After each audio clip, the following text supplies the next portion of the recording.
name is Dylan Cruz, and I am in 7th grade at Sport Medical Science Academy.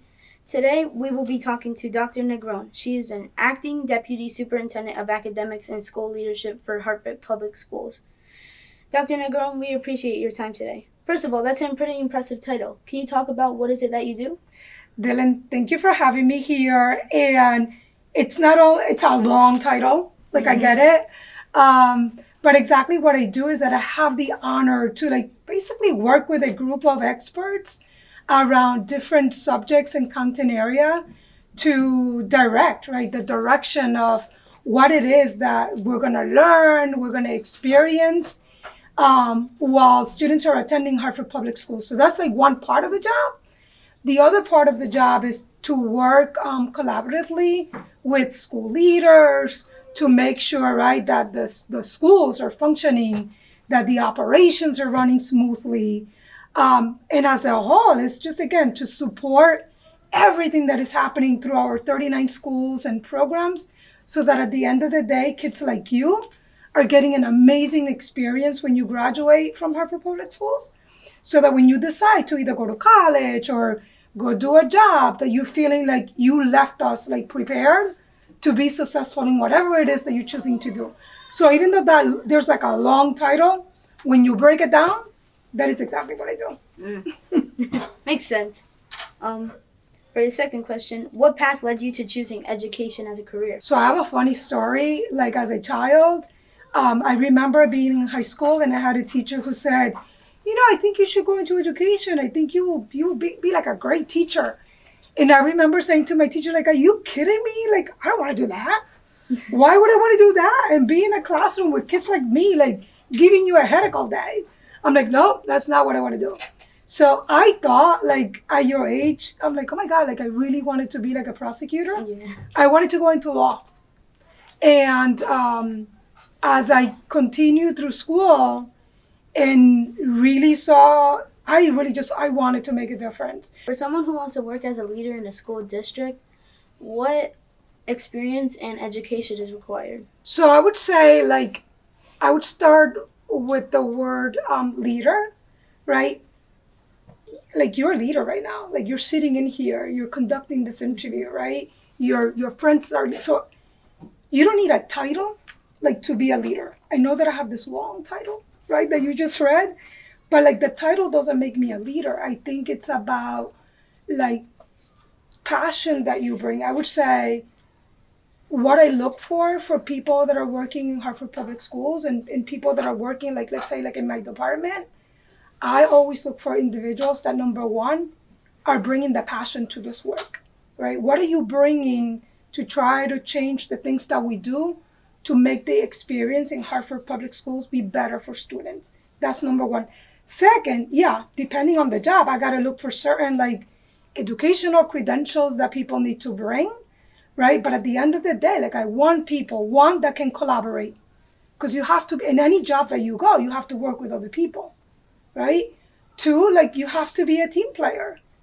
You might be really smart, right? But at the end of the day, you're going to need people around you that maybe don't have the strength or the skill set in an area that you don't have. But together, when you put it all together, it makes the team stronger. So you need to be a team player. I look for people that don't crumble amidst challenges, right? So I'm looking for people that can problem solve, right? Go out there, do the research, think about what is happening. How do I bring that back? Because there'll be a team and we have to solve a problem. So those are things that I want to look for. I want people that are going to get engaged. I look for people that are, roll up your sleeves, right? What do we got to get done? Let's come together and let's get it done.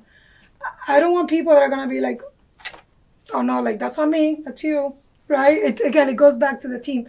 So yes, expertise, credentials that come in, right? Because in education, a lot of these jobs do require that you have a bachelor's or a master's or a certification. But outside of that, right, I want those skills in a person. So when I interview them, those are the things that I'm looking for, right? Do they have that positive attitude? Do they love kids, right? We're in education, you gotta love kids. if you don't love kids, like maybe Why go to are a you different here? field, right? Like, why are you here? So What difficulties do you face in your career? there are a lot of difficulties.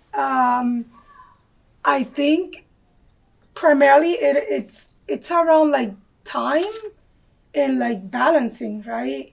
So I think the difficulties come there. So in that long title that you read, right, I have to work with a group of what we call content directors. I also have to work with what we call like EDSLs. These are the people that work very closely with all of our like school principals and administrators. Um, I now, with this new acting deputy role, I have to work closely with like all the chiefs that handle all the other different um, offices and departments that make up Hartford Public Schools.